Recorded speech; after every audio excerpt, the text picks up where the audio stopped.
excited to be here. I kind of want to tell you a little bit more of the, I don't want to say basics, because we don't really know anything about my syndrome. I was born with this very, very rare syndrome that only 2 other people in the world, including myself, that we know of, have. Basically, what this syndrome causes is that I cannot gain weight. Yes, it does sound as good as it is. I could eat absolutely whatever I want, whenever I want, and I won't really gain any weight. I'm going to be 25 in March, and I've never weighed over about 64 pounds my entire life.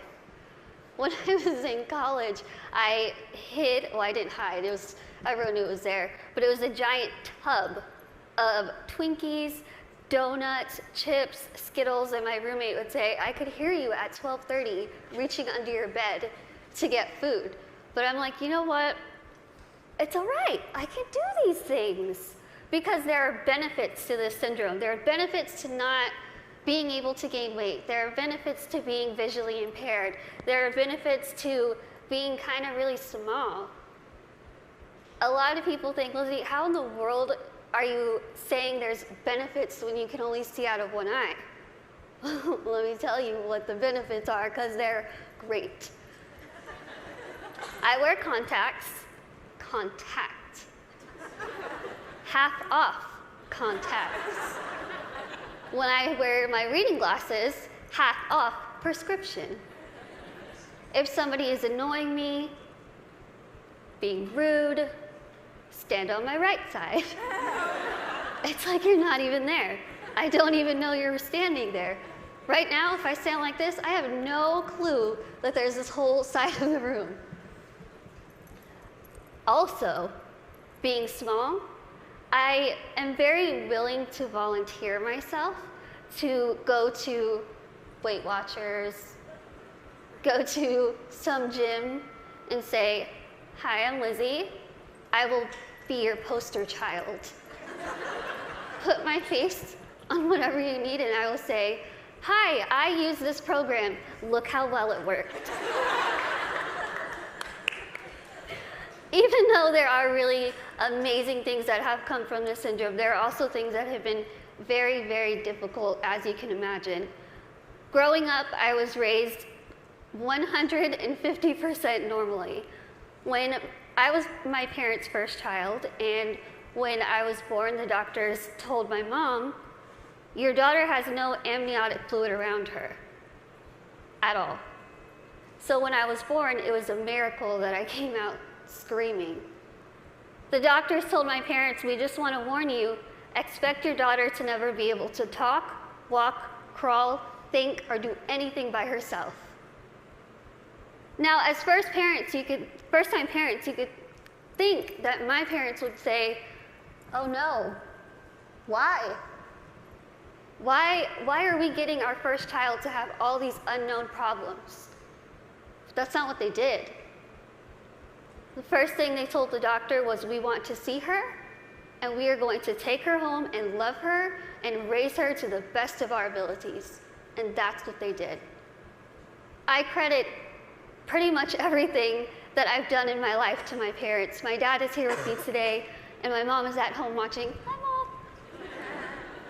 She's recovering from a surgery, and she has been the glue that's held our family together and giving me the strength to see that she's going through so much, but she has this fighting spirit that she's instilled in me, that I have so proudly been able to stand in front of people and say, you know what, I've had a really difficult life, but that's okay. That's okay. Things have been scary, things have been tough. One of the biggest things that I had to deal with growing up was something that I'm pretty sure every single one of us in this room has dealt with before. Can you guess what that is? Starts with a B. Can you guys guess it? Boys. Boys? Bullying. I know what y'all are thinking. I should have come, why couldn't I sit here with them? I had to deal with bullying a lot, but as I said, I was raised very normally. So when I started kindergarten, I had absolutely no idea that I looked different. No clue. I couldn't see that I looked different from other kids. I think of it kind of as a big slap of reality for a 5-year-old because I went into school first day decked out in Pocahontas gear. I was ready. I went in with my backpack that looked like a turtle shell because it was bigger than me, and I walked up to a little girl, I smiled at her. She looked up at me like I was a monster, like I was the scariest thing she'd ever seen in her life. My first reaction was, she is really rude. I am a fun kid and she's the one missing out, so I'll just go over here and play with blocks or boys. I thought the day was going to get better, and unfortunately it didn't. The day kind of got worse and worse, and a lot of people just wanted to have absolutely nothing to do with me, and I couldn't understand why. Why? What did I do? I didn't do anything to them. In my mind, I was still a really cool kid. So I had to go home and ask my parents, what's wrong with me? What did I do? Why don't they like me? And they sat me down and they said, Lizzie, the only thing that's different about you is that you're smaller than the other kids. You have this syndrome, but it's not going to define who you are. They said, go to school, pick your head up, smile, continue to be yourself, and people will see that you're just like them. And so that's what I did. I want you to think and ask yourself this in your head right now. What defines you? Who are you? Is it where you come from? Is it your background? Is it your friends? What is it? What defines who you are as a person? It's taken me a very long time to figure out what defines me. For so long, I thought what defined me was my outer appearance. I thought that my little tiny legs and my little arms and my little face was ugly. I thought it was disgusting. I hated when I would wake up in the morning and I was going to middle school and looking in the mirror, getting ready and thinking, can I just scrub this syndrome off? It would make my life so much easier if I could just scrub it off. I could look like the other kids. I wouldn't have to buy clothes that had Dora the Explorer on it. I wouldn't have to buy stuff that was bedazzled when I was trying to be like the cool kids. I would wish and pray and hope and do whatever I could to pray that I would wake up in the morning and I would be different and I wouldn't have to deal with these struggles. It's what I wanted every single day, and every single day I was disappointed. I have an amazing, amazing support system around me who never pity me, who are there to pick me up if I'm sad, who are there to laugh with me during the good times, and they taught me that even though I have this syndrome, even though things are hard, I can't let that define me. My life was put into my hands, just like your lives are put into yours. You are the person in the front seat of your car. You are the one who decides whether your car goes down a bad path or a good path. You are the one that decides what defines you.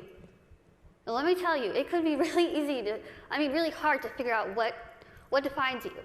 Because there are times where I would just get so annoyed and frustrated, and I don't care what defines me.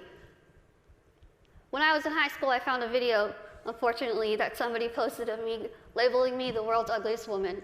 There were over 4 million views to this video, 8 seconds long, no sound, thousands of comments. People saying, Lizzie, please just do a world a favor, put a gun to your head and kill yourself. Think about that. If people told you that, strangers told you this.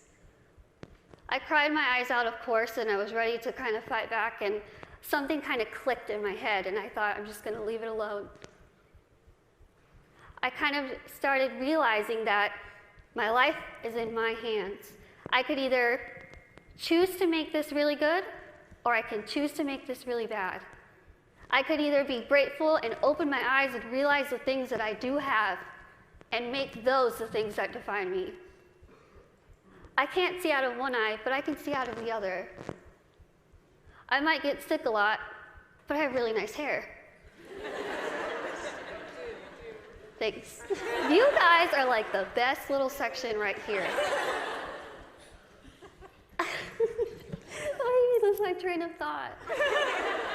Okay, where was I? Hair, okay, thinking. Okay, so I could either choose to be happy or I could choose to kind of be upset with what I have and still kind of complain about it. But then I started realizing, am I gonna let the people who called me a monster define me? Am I gonna let the people who said kill it with fire define me? No. I'm gonna let my goals and my success and my accomplishments be the things that define me, not my outer appearance, not the fact that I'm visually impaired, not the fact that I have this syndrome that nobody knows what it is. So I told myself I'm going to work my butt off and do whatever I could to make myself better, because in my mind, the best way that I could get back at all those people who made fun of me, who teased me, who called me ugly, who called me a monster, was to make myself better and to show them, you know what? Tell me those negative things, I'm going to turn them around, and I'm going to use them as a ladder to climb up to my goals. That's what I did.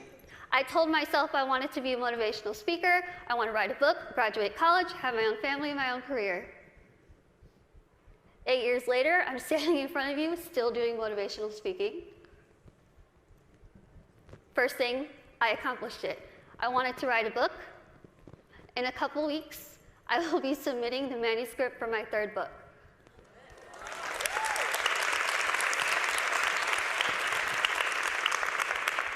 I wanted to graduate college, and I just finished college. I'm getting a degree in communication studies from Texas State University in San Marcos, and I have a minor in English. I really tried to use real life experience while I was getting my degree, and my professors were not having it. But I wanted to have, lastly, my own family and my own career, and the family part is kind of down the line. My career part, I feel like I'm really doing well with it, considering the fact that when I decided I wanted to be a motivational speaker, I went home, I sat in front of my laptop, went to Google, typed in how to be a motivational speaker. I'm not even joking. I worked my butt off. I used the people who were telling me that I couldn't do this to motivate me. I used their negativity to light my fire to keep going. Use that. Use that. Use that negativity that you have in your life to make yourself better, because I guarantee you, you will win. Now, I want to end with asking you again. I want you to leave here and ask yourself what defines you. But remember, brave starts here. Thank you.